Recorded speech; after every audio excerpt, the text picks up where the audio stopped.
Turan sila dito, ayan oh. Ang layo ng kuha ni ate oh.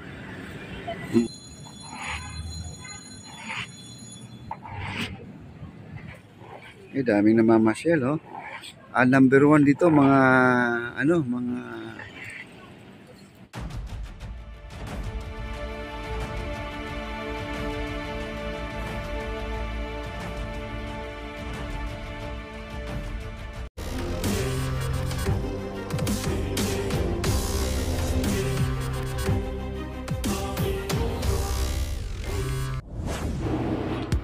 Alright mga kaibigan, at ngayon po ay napuntahan na po natin 5 araw o 7 araw na hindi po tayo nakabalik dito after the soft opening dito sa ating Esplanade Phase 1C.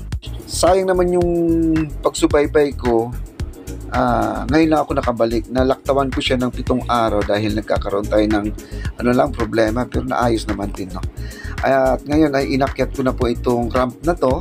Ay napakaganda po, ay napapansin po natin dito merong tubig at ang sabi naman yun ng naglilimas ng tubig doon sa itaas ay nakita naman daw ng engineer na magbubutas sila doon, maglalagay sila ng drainer para doon nalulusot yung tubig. Ayan po yung ating mga bisita, talagang tuwang-tuwa po sila dito sa kanilang nakikita guys. Kita nyo naman napakaganda At ito po si ate, napakalayo po ang kuha niya kay ate din, At sila po ay parang mga prinsesa pag nakaakyat po dito sa may hagdanan na yan. Sa totoo lang mga kaibigan, itong hagdanan na yan, hindi pa ako nakadaan dyan. Doon lang ako sa may ramp dumaan kasi gusto ko kasi maglalakad ng diretso-diretso lang, Ayan po, may mga senior citizen dito. Nakita ko po nung kanina lang, At isang grupo sila at siguro nasa 20 sila kanina nagpicture taking. At ito po, Jones Bridge po nakikita po natin kasi may nagtatanong po sa atin kanina kung saan daw makikita itong Esplanade sa Maynila kasi siya po ay nasa ibang bansa. Kaya ang sabi niya, salamat naman po sa info na nanood ako sa live nyo at nakita po yung lugar ng Pilipinas ay napakaganda na talaga at para na talagang Kastilang-Kastila po ang dating mga kaibigan, At parang Nice, Italy.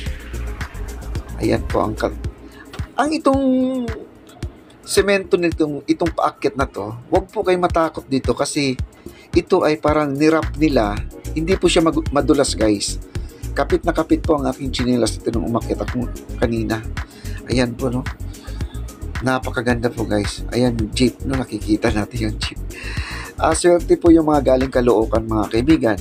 At galing po kayo ng Caloocan, basta part ng Caloocan northbound, sakay lang kayo ng jeep, sabihin nyo lang sa Esplanade. Ang signboard ay Pier 15. Sa Pier 15, doon kayo sasakay. Tapos baba kayo dito sa harap mismo ng Esplanade mga kaibigan. Ayan guys, napakaganda po overlooking po natin. Wow, ang ganda. Wala pong makakatalo dito sa ginawa ng ating President Bongbong Marcos at ang ating First Lady Liza Araneta Marcos. Ayan po, may mga mag-boyfriend at nakita po natin dito may mga PVC na kulay orange na yan mga kaibigan. Ayun, nakikita po natin mga senior citizen po yan. Ayan, sila po ay natutuwa dito kasi nakita ko doon pa lang sa may hagdanan meron nakita nila tong ilog Pasig, ngiting-ngiti po talaga sila guys. Ayun, mga isang grupo din to mga kaibigan na dumating ngayon. Ayan ayan. Si Lola para nakasimangot kasi sa totoo naman talaga lumabas na po ang araw pero kanina napakalakas po ng ulan. Ayan po. Ayan, pagmamasdan po natin hanggang sa dulo po mga kaibigan Ayan po sila at hindi na po sila tumuloy doon kasi ang ating Esplanade hanggang dyan lang po sa pangatlong poste na lang po siya. Ayan, nakita po yung dungaw ni Lola, At yung naglilimas guys, nakikita po natin. Ayan, nakita na po ng engineer yan at bubutasan daw nila dito banda sa gilid para kahit na umulan ng umulan, lalabas na po yung tubig guys. Ayan Ayan si Kuya, nakausap po natin yan kanina. At punta tayo doon sa pinakadulo guys kasi gusto ko makita sa dulo kasi ang sabi daw nila, ang ganda daw ng tanawin sa gitnang-gitna ng esplanade nito. Kasi bakit daw? Mamaya ipapakita ko sa inyo, no? At sasampa po tayo doon sa pinakagilid na yan, yung may babae dyan at saka lalaki. Picture taking po, mga kaibigan. At yung sa dulo-dulo nito ay meron silang layout. Ayan. At ako naman ay nag-iingat dito, mga kaibigan. Baka naman itong wrap na to ay bawal na pumasok yan. Pero pwede pa naman daw. Sabi na nagwawalis. Ayan. Iniikot-ikot ko na yung aking camera.